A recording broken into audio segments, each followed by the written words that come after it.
இன்னைக்கு சண்டே மெனகாஸ் மந்த்ரா சேனலில் என்ன லஞ்ச் மெனுனா சோறும் நாட்டுக்கோழி குழம்பும் தான். கோழியோட இறகு பிடுங்கிட்டு இந்த மாதிரி நல்லா தீயில வாட்டினா தான் நமக்கு கட் பண்ணுறதுக்கு ஈஸியாக இருக்கும்.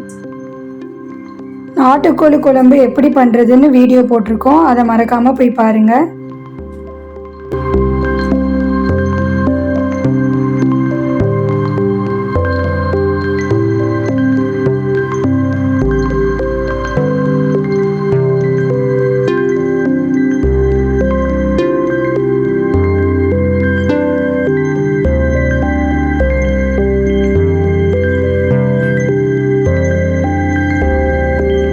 இது ஒரு ஈஸியான லஞ்ச் மெனு. இது மாதிரி நிறைய வீடியோஸ் வேணும்னா மறக்காமல் மெனகாஸ் மந்த்ரா சேனலை சப்ஸ்கிரைப் பண்ணிக்கோங்க. தேங்க்யூ.